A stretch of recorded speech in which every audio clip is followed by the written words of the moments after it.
جی ہمارے ساتھ حسن مراد صاحب موجود ہیں، جو کہ ان کا بڑا پرانا ساتھ بھی ہے، اور ہسپتال میں بھی جب وہ ایڈمٹ تھے حسن صاحب نے کوئی کسر نہیں چھوڑی ان کی خدمت میں، ان کے آنے جانے کی جو بھی مسئلے مسائل تھے ہر طرح سے ان کے لیے آپ حاضر رہے۔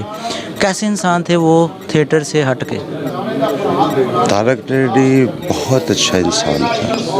انسانیت کے جو تقاضے ہوتے ہیں اس میں وہ کہیں بھی کسی سے کم نہیں تھا۔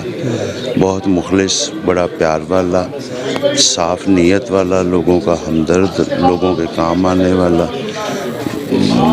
اور ایک دوسرے کا خیال رکھنے والا۔ باقی فنکار تو آپ کے سامنے ہی ہے، وہ جتنا بڑا فنکار تھا اس نے بہت کام کیا، بڑی خدمت کی، لوگوں کو بڑی خوشیاں بانٹی۔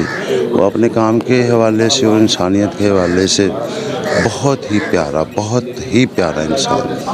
اچھا، آخری جب ان کے دن تھے تب بھی وہ کہہ رہے تھے کہ میں ٹھیک ہو جاؤں گا، میں ابھی تھیٹر پہ کام کروں گا۔ اس کی ویڈیوز اتنی وائرل ہوئیں اور لوگوں نے دعائیں بھی کی، لیکن جو اللہ کی رضا، لیکن اس کا جو خلا پیدا ہو گیا، ان کی جو کمی ہے، کیا کبھی وہ کوئی اور طارق ٹیڈی پوری کر سکتا ہے؟ کوئی اور طارق ٹیڈی آ سکتا ہے؟ دیکھیے، وہ جو خلا پیدا ہوتا ہے نا اسی طرح ایسے لوگوں کے جانے سے، وہ انہی کا حصہ ہوتا ہے۔ وہ اپنا کام کر کے یہاں سے وہاں منتقل ہو جاتے ہیں۔ باقی اب اس سے بہتر بھی کوئی آ سکتا ہے، یہ تو اللہ پاک کا نظام ہے۔ لیکن طارق ٹیڈی نہیں آ سکتا۔ وہ تو اب ایک آ گیا، یہ ایسے فنکار صدیوں میں پیدا ہوتے ہیں۔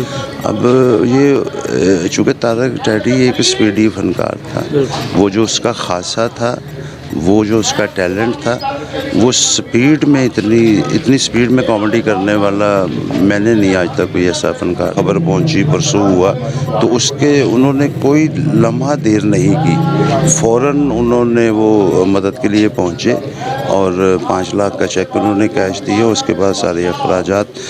لیکن وہ لیٹ ہو گیا۔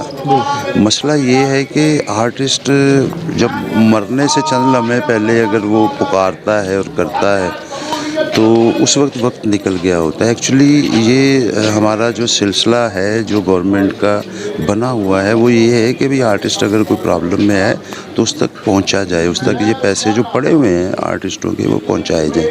لیکن بیچ میں بڑی خرابی ہیں، وہ اصل حق وہاں تک پہنچتا نہیں ہے، اور وہ اگر پہنچتا بھی ہے تو وہ نشاندہی کے لیے پہنچ جاتا ہے، بیچ میں سے سارا ہی حق بٹ جاتا ہے۔ وہ کچھ مافیا ہے، کچھ کرپٹ لوگ ہیں، ہم لوگوں میں بھی، آرٹسٹوں میں بھی، اور اوپر تک یہ ایک سلسلہ، ایک بڑی لمبی چین ہے۔ تو انشاءاللہ تعالی حسن مراد چینل سے اس چین کو بالکل اس کا پردہ فاش کیا جانے والا ہے۔ تو کوشش کر رہے ہیں کہ تاکہ وہ جو ہمارا حق ہے جو دبا دیا گیا ہے وہ ہم منظر عام پہ لے کے آئے، اور اس طرح یہ جو ہو رہا ہے یہ پاکستان کا نقصان زیادتی کو ختم ہونا چاہیے۔ آخر میں آپ سے پوچھنا چاہوں گا، آپ نے ان کے ساتھ بہت زیادہ ٹائم گزارا، پرسنلی بھی آپ ان کو جانتے تھے، کوئی ایک یادگار واقعہ جو میں چاہوں گا کہ آپ شیئر کریں ہمارے ساتھ؟ دیکھیں، طارق ٹیڈی ایک مزیدار آدمی تھا زندگی میں۔ وہ کبھی بھی ایسا نہیں ہوا کہ وہ جب اسے بہت زیادہ کوئی پرابلم ہوتی تھی نا تو وہ اپنے اونٹوں کو نا بیٹھا یوں کرتا تھا۔ اس سے مجھے اندازہ ہوتا تھا کہ یہ بہت زیادہ پریشان ہے، پوچھتا تھا یا بتا دیتا تھا یا اگنور کر کے پھر شغل میں لگ جاتا تھا۔ طارق نے کبھی بھی اپنی پرابلمز، کبھی اپنی مصیبت لوگوں کو نہیں بتائی، اور میرے نزدیک واقعات تو کامیڈی بہت زیادہ ہیں اس کے، اور بڑا اس نے واقعات میں بھی ہنسایا، ہم نے سفر بڑا کیا ہوا ہے، لیکن وہ پھر انشاءاللہ کسی موقع پہ شیئر کریں گے۔ تو وہ یہ تھا کہ اپنے دکھ سمیٹ کے، یہ بھی ایک واقعہ ہی اسے کہوں گا کہ جو اس کے ساتھ ہر وقت پیش آتا تھا، کہ وہ اپنے دکھ سمیٹ کے دنیا کو خوشیاں بانٹتا تھا، یہاں تک کہ یہ جو طبیعت اس کی خراب ہوئی، جو خون کی وامٹنگ ہو، وہ بھی ہنسا رہے تھے۔ اور اس کے بعد بھی جب تک وہ بات کر رہا تھا وہ یہی کہتا تھا کہ میں آؤں گا، میں ہنساؤں گا، یہاں تک کہ اسے وارڈ میں بھی اور ICU میں بھی تھوڑی سی جب ہوش آتی تھی تو وہ اسی لہن میں اور اسی طرح کامیڈی اسٹاف کے ساتھ جھکتے ہیں، اور وہ اسی طرح مرتے دم تک اس کا مزاج بھی ویسا رہا۔ اور کتنا بڑا دکھ، اب تو یہ پروف ہو گیا نا کہ زندگی اور موت کی کشمکش میں بھی جو بندہ یہی کام کر رہا ہے تو وہ کتنا اپنے کردار کا پکا ہے۔